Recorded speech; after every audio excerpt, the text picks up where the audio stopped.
Hey YouTube friends, it's Ben here, and today's topic is 5 very quick tips to help you have a successful tank.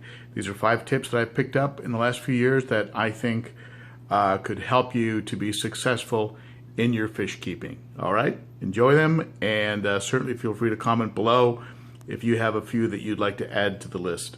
Thank you so much. Tip number 1. Adequate filtration.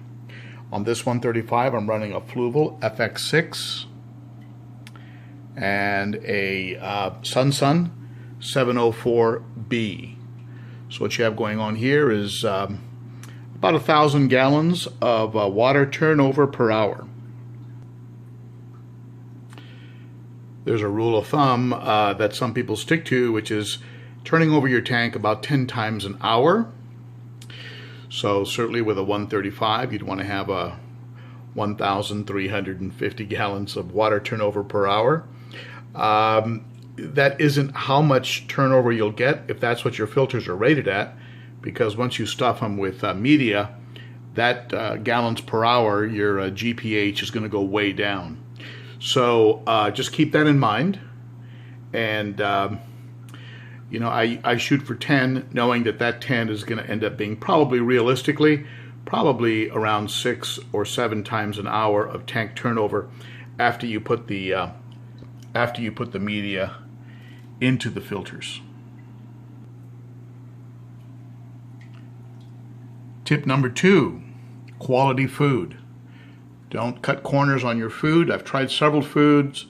I have found that the Northfin works best for me. It leaves less waste in the tank, and the fish seem to thrive on it. I see enhanced finnage, good coloration, very strong, healthy fish. All of that coincident with the introduction of a strictly Northfin diet. I do include some Northfin algae veggie wafers, and the fish love them, and I think it helps clean out their intestinal tract. As you know, these fish are subject to Malawi bloat, and or blout, however you pronounce that. So it's good to throw some veggies in there every now and then, help clean them out. And in my case, I'll skip a feeding every now and then just to let them clean out. But don't cut corners on food. Go with the best food you can afford. And in my case, I love this Northfin. A lot of sources for it. Certainly Northfin USA with Jay Wilson. You can get it from KG Tropicals over with John Hudson. And you can pick it up from Super Cichlids and other distributors, even on eBay and Amazon.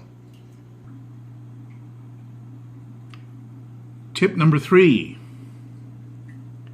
Surface agitation. Okay, those of you who are veterans in the hobby, you know. This is how we let bad gas, right? I think it's the carbon dioxide or the carbon monoxide, I don't know, one of those carbons. The bad gas escapes through the breaking up of surface tension and is replaced by good oxygen when surface tension in the tank is broken up. I have 2 power heads, as you can see, creating a lot of surface movement, and as well as the outputs from the filters. So I have a lot of water movement doing 2 things. One, breaking up the surface to help bring in oxygen, and also moving the oxygen-rich water from the surface down to the lower parts of the tank where there is usually less oxygen. Tip number 4. Live plants. These live plants are putting out oxygen and they're consuming nitrates. So live plants are a win-win across the boards in a tank. I strongly encourage you to go with live plants. These are all live plants in here. They're Anubias. I may be adding a little bit of Java fern as well. Anubias happen to be plants that taste bitter to cichlids, supposedly, and also And because you can attach them to rocks with either super glue gel, as discussed by Corey over at the Aquarium Co-op, or you can use fish line, the one in the front here. These are both attached with fish line, and because they came loose after I glued them, whereas this one over here is attached with super glue gel. Because of the attachment, that makes them perfect for a cichlid tank, because cichlids, as you know, as John Hudson over at KG Tropicals likes to say, and Tank Talk on Facebook, he likes to say the cichlids like to redecorate, and that's true, they do. So anything you have in the tank that's in the substrate will be dug up by these guys. That's just what they do. That's how they roll. So any plant that you can attach that way is a lot safer. All right? And that's tip number 4. Tip number 5. This is the most important tip I can give you. And this one is hard won. Don't obsess.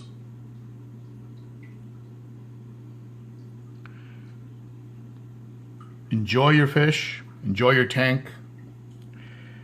Don't test your water every 15 minutes.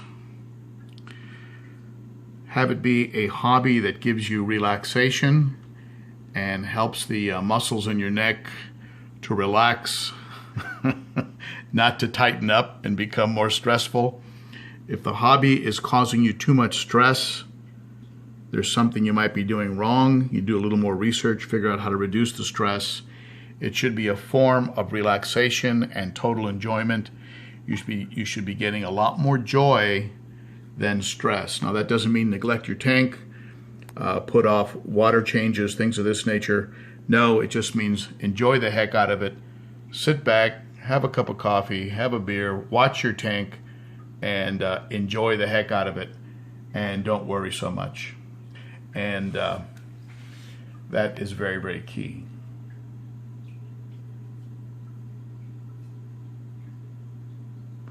I'm going to give you a couple bonus tips here.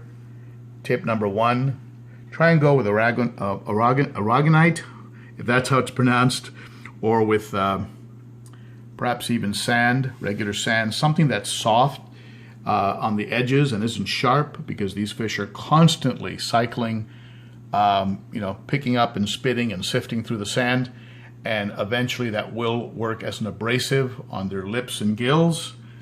And my last bonus tip for you, get yourself an Aqueon or a Python, 25 or 50 foot hose for water changes. It is a total game changer. It'll take you off of the bucket brigade. All right, that's it. Those are my 5 tips for you. I hope you find them useful with 2 bonus tips, like I always tend to do. And so, all right, enjoy the hobby, my friends. I really appreciate you. And thank you for stopping by. You are greatly appreciated.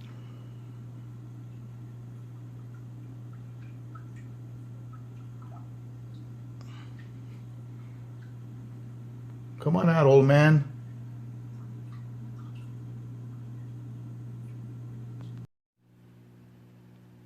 So that's it for now. Thank you for tuning in. I appreciate it. And be sure to visit ben.o.cichlid on Instagram. You can follow me there, and I do pretty regular posting on Instagram. And also you can visit our group, our Facebook group. It's a great group of people willing to give advice to fish keepers. And certainly comment below, but if you have a more extended or elaborate question, come on over to the Facebook group.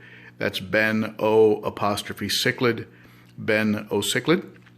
And be sure to come by also hashtag Hap Nation, where we're getting a lot of videos posted on Haplochromis and predator haps, and that's being headed up by IFG, Evan Alexander, the inquisitive fish guy. All right, thank you so much, and I hope to see you again.